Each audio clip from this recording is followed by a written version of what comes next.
אנחנו מכריזים בזאת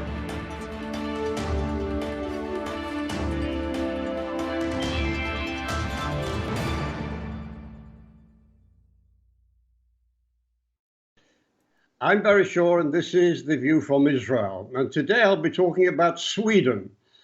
Sweden is a European country that has been mugged by socialist politicians and people who sold the people the lie that importing mass migration, especially from the Middle East, would bring a wonderful multiculturalism to their lovely country. And here we are decades later. It would be an understatement to say that Swedes are not totally impressed by this culture that's been imported into their country, which constitutes by this time, according to statistics, already 20% of the population of Sweden, bringing all sorts of problems with them. Now, Sweden carries now the dubious distinction of having the highest rate of gangland killings in Europe. It also boasts the lowest average age of serious offenders, with children in their low teens being arrested for murder. Increasing segments of suburbs are officially classified as especially vulnerable areas. You could call them no-go zones. So Sweden, sadly, has transitioned from being an inspiration of a traditional tranquil, prosperous European nation to becoming a warning to other Western democracies. And I know that many of you out there are watching over this video from even the United States and maybe Australia, and you may find a lot of things that I'm going to discuss quite relevant. It comes also that the governor of the Bank of Sweden has told the Financial Times that the growing problems of the shootings and the bombings and everything is so serious in Sweden that it risks damaging the country's long-term economic growth. So what has caused this major disruption has been the open border policy left by a leftist government ignorant of the consequences of their dangerous policies in allowing in, as I said before, hordes of people who were economically, culturally, religiously so utterly different to the sleepy norms of a docile Sweden. So today, even after being in denial, even the Social Democrats who created this mess have recognized after 2 decades of excessive immigration and segregation has produced a national crisis. Now, to help me understand how a lovely country like Sweden got into this mess and how it's impacted not only its Jews, but also Israel, I've invited a Swedish journalist and a political analyst and a writer, Johan Westerholm, to the show to help us understand this dilemma. Johan, welcome to the show. Thank you for being with me. Thank you. First of all, Johan, for my conversation with you today, I glanced through some of the newspapers just becoming on air, and I'll read you some of the things that I found just over the last day or two.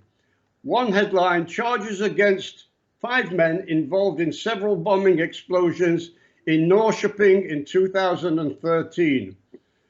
2 men from Malmö sentenced to 9 to 10 years for 6 others men for attempted murder and shooting in Häggby. A woman stabbed 30 times in Norrköping by a 55-year-old man who has now been sentenced to 13 years in prison. 8 bullet holes in an apartment building door in Norrköping. Family horror at a shooting in Häggby. On top of that, a lot of attacks against the police and terrorism. And I'm shocked by this. This is not my impression of Swedes. I can't believe that the Swedes I know carry out crimes like this. I don't believe they were carried out by indigenous Swedes.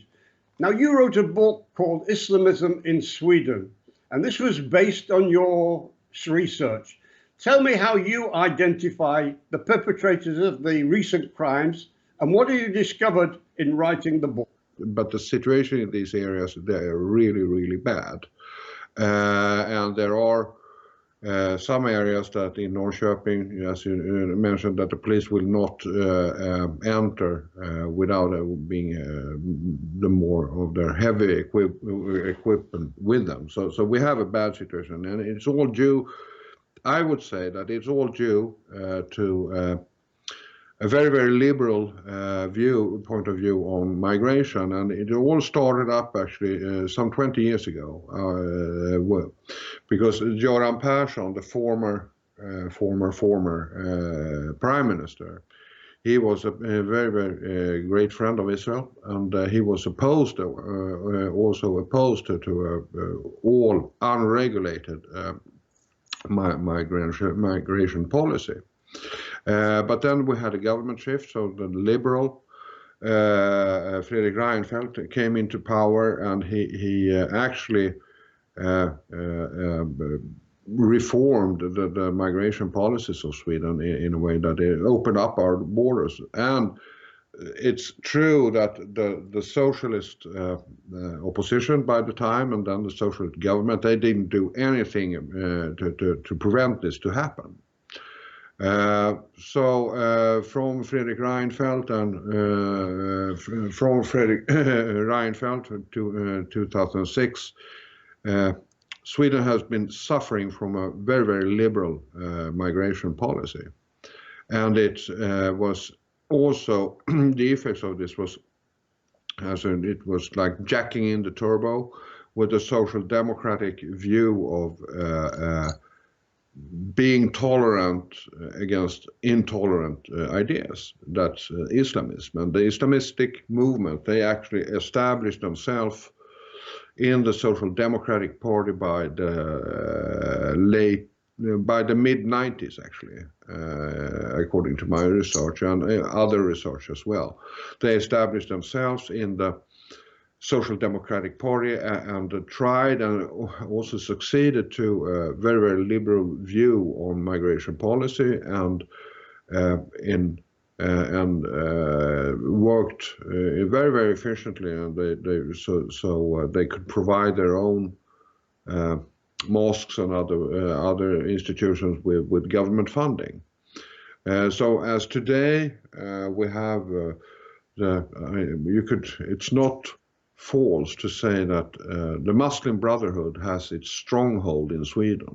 It used to be in Germany, in Munich, but nowadays you have the really, really stronghold of the Muslim Brotherhood in Europe is Sweden.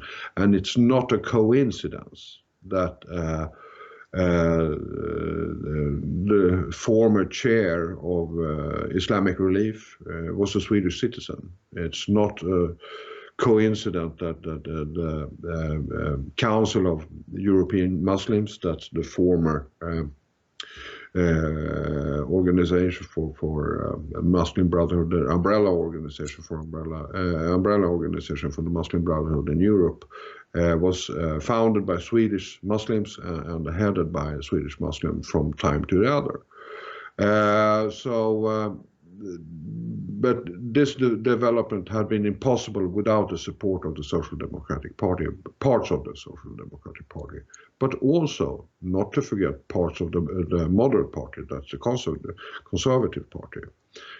One of the founders of the Council of European Muslims was Abdel-Isaac Waberi, and he's former parliamentarian for the Conservative Party. So they established the Muslim Brotherhood, so to say, they established themselves in two of the major political parties in Sweden. I go along with what you said. I want to point out, Johan, that in a sense you could look at it this way: Jews, either in Israel on a global scale, or even Jews in your own communities you have in Sweden, are usually always what I would call the canary in the mine shaft. They usually tweet out the warning for the indigenous populations or overseas governments of what is happening, not just here, but what is happening in your own society. And I wrote a book called Fighting Hamas, BDS and Anti-Semitism over 10 years ago. And in this book, I had a chapter which I called the Malmo syndrome. And I quoted the mayor, Ilmar Reepalu at that time, who was promoting the Palestinian cause in his city, which led to a lot of crimes, anti-Semitism against the Jews in his town, who were then, some of them were actually pro protesting on behalf of Israel against the mass demonstrations that were taking place on behalf of Palestinians. This isn't now, this is going back about 12 years or so. It is in his community. And the mayor, rather than supporting them, came out with some egregious statements saying that the Jews in Malmo had to reject Zionism, and said that the Jewish community had been infiltrated by anti-Muslim agents. I mean, this is a sort of conspiracy theories that the Jews know about. This is, as I said before, Jews being the canaries in the minefield. So talk to me about Sweden in that situation that was going on at Malmo at that time, and how it has spread to other parts of Sweden. I would say that the mayor of Malmö you described is Mr. Ilmar Reepalu, and he got. I've criticized him for just the statements you exemplify with. And what I could say is the situation in Malmö is really bad, really bad, and just 3 or 4 years ago, you weren't allowed to criticize Ilmar Reepalu for those statements, but they are really anti-Semitic, and he was spreading anti-Semitic conspiratory theories. But now now the situation is different. Just since the 7th of October last year, I mean, we have a different situation. Now you can criticize him without being called a racist and other stuff. But the situation is still really bad for Jews in general, and for friends of Israel in particular.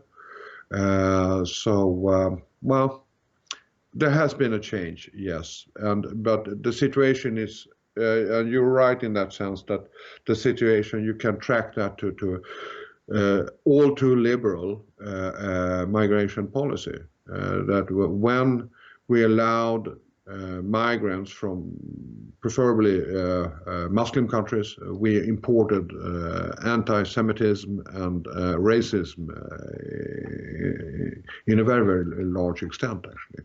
And now there are, I mean, the moderate party, the conservative party, as I mentioned before, who is actually, they have their depth in this very sad story. They are not admitting that they are a part of the problem, but they admit the problem. The Social Democrats, they have a way to go. They start to admit the problem, but they are just in the beginning of that process.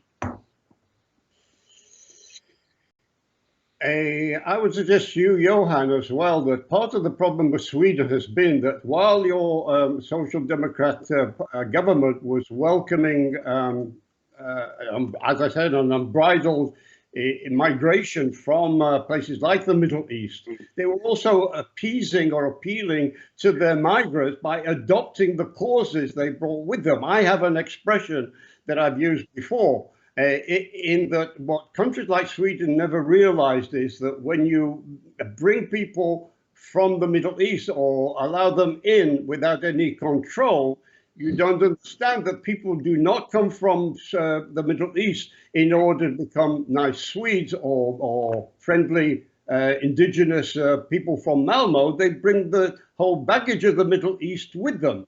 And what has happened is your governments in the past have even adopted the causes that they brought, for instance, the Palestinianism, and contributed more and more money to the Palestinian causes over here. They were supporting the underdogs and everything. And what we have been finding and trying to explain to the world, even in the last few days, that the money that Sweden has given to the Palestinian cause has done two things.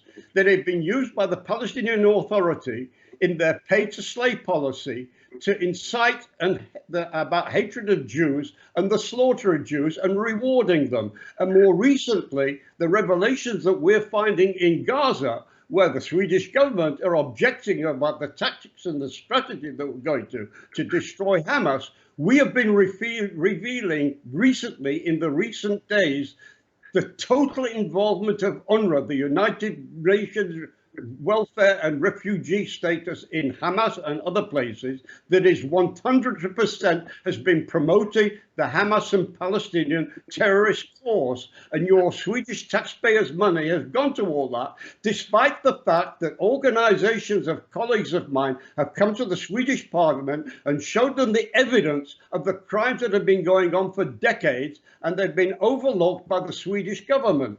And yet, even today, the Swedish government are coming down heavily on Israel and not even facing up to the crimes they've done, is giving Swedish taxpayers' money to Palestinian causes, which has turned out to be totally 100% anti-Semitic terrorist causes.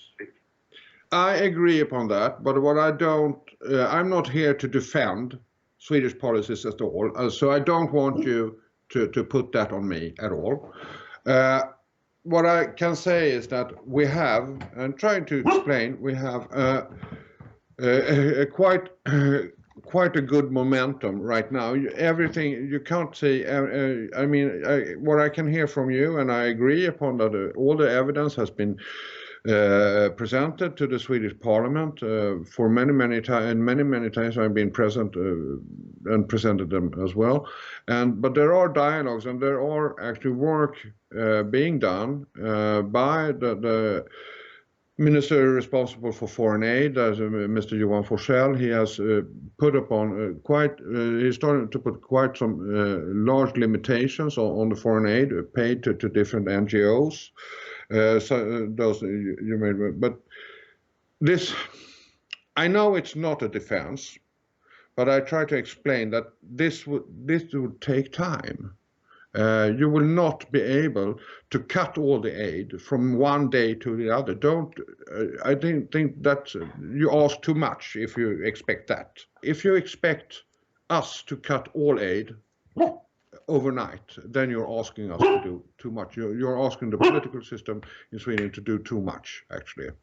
But there are the present government is working really, really hard, but we don't see the result yet.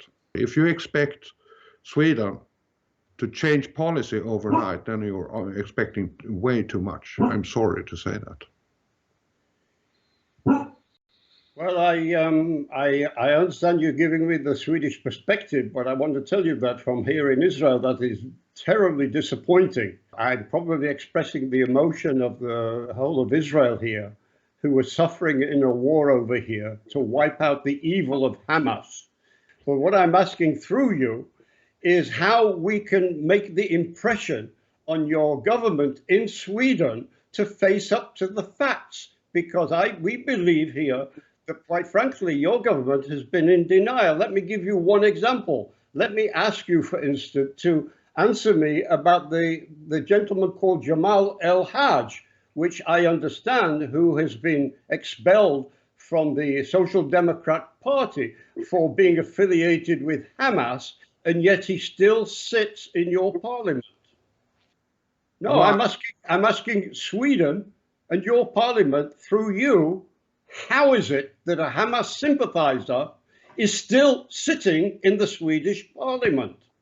Because we are a democracy. If you're elected to the Swedish parliament, you sit there until the next election.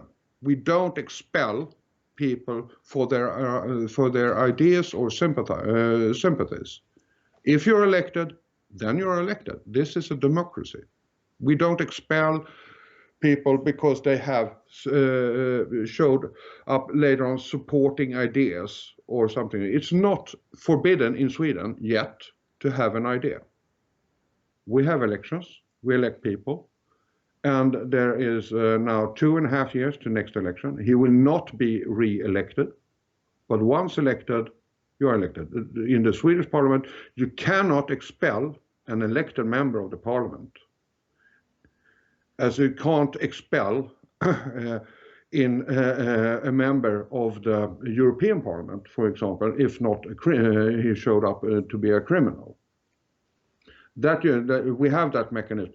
And so far, Jamal El-Haj, and I was the one who revealed his sympathies to Hamas, and I detest Hamas. and but you cannot expel him for having positive relationship with a terrorist organization in that way. We don't have that legislation. You don't have that legislation in European Parliament either. So I don't understand what you're asking the Swedish Parliament to do. Okay, let me ask you this, Johan. I understand this Jamal El-Hajj was expelled from the Social Democrat Party, correct? Yes, that's correct. And now he is sitting in your parliament, not representing the Social Democrat Party, right? And you have a democracy there. So yeah, you have a man sitting in the Swedish parliament representing Hamas.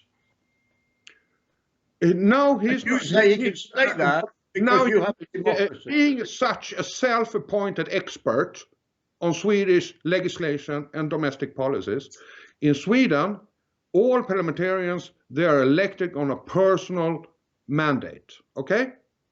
He's not representing Hamas. By Swedish legislation, electoral legislation, all members of parliament are they are elected on a personal mandate, but they are organized to make this happen. You have to join a political party, okay? To say that he's representing Hamas in the Swedish parliament. He's not by Swedish legislation. So I don't understand what you got that from. Who is he representing? He's representing himself. So you have a man representing himself who is an affiliate of Hamas in the Swedish parliament, and that's fine with Sweden because you have a democracy. Well, we don't expel. Please do yourself a favor. Next time, next time, try to get a hang of how the Swedish electoral processes are regulated in Sweden. Make yourself a service. But by saying that he's representing Hamas, he's representing no one else than himself. And if he says, and if you say that he represents Hamas, please take that discussion with him. He's nobody for me. I revealed his connection with Hamas. He has no, but he's not officially. He's not representing Hamas. Let me move on to a final point. In May, Malmo, who we spoke about before, is hosting the Eurovision Song Contest.